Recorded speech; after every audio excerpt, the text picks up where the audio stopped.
दोस्तों, आखिर क्यों गांव वाले उस समय चिंता में आ गए थे जब अचानक बॉर्डर एरिया से करीब 200 बकरियां अचानक गायब हो गई थी। असल में ये जैसलमेर बॉर्डर था जिसकी सीमा भारत पाकिस्तान से लगती है।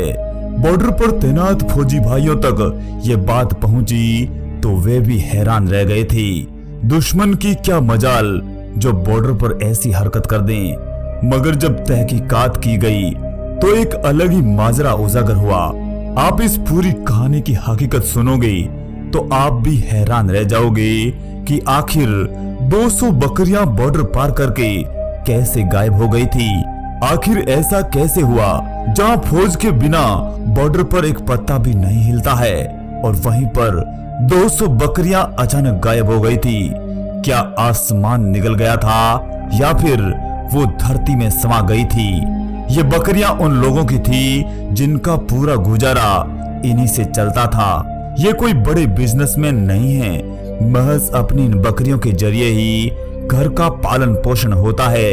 ये किसान लोग जब शाम को अपने बाड़े में बकरियों को डालकर इस उम्मीद से सोए थे कि सुबह उठेंगे तो बकरियां चराकर अपने घर का गुजारा चला लेंगे। लेकिन उन्हें क्या पता था कि सुबह तो कुछ और ही होने वाला है। और असल में सुबह की जब पहली किरण निकली तो बाड़े में कोई हलचल नजर नहीं आ रही थी। एकदम सन्नाटा छाया हुआ था। ऐसा लग रहा था कि बकरियां आज बरसों की नींद पूरी कर रही हो।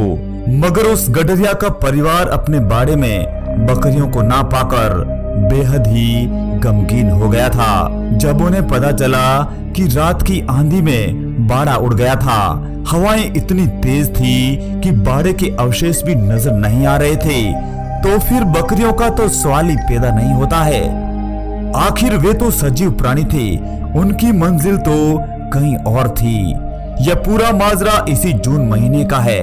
बॉर्डर वाले इलाकों में इसी समय आंधियों की आवाजावी रहती है। भारत पाकिस्तान बॉर्डर पर लगती कई किलोमीटर सीमा बड़े बड़े तार लगाकर तारबंदी की हुई है। मगर जब इन इलाकों में आंधियां आती है तो इन तारों के ऊपर बड़े बड़े टीले बन जाते हैं। रातों रात एक नया टीला बन जाता है और यहीं पर ऐसा ही हुआ था।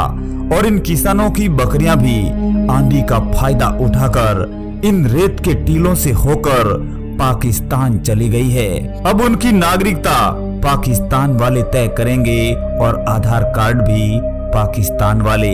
आपको बता दें कि बकरियों की वापसी तो बहुत दूर की बात है। यहाँ तो बरसों से महज एक छोटी सी गलती से अगर बॉर्डर क्रॉस कर लिया जाता है तो पाकिस्तान वाले उन पर जासूसी का आरोप लगाकर उन्हें बरसों तक तड़पाते रहते हैं। ऐसा ही एक वाकया सरबजीत के साथ भी हुआ था।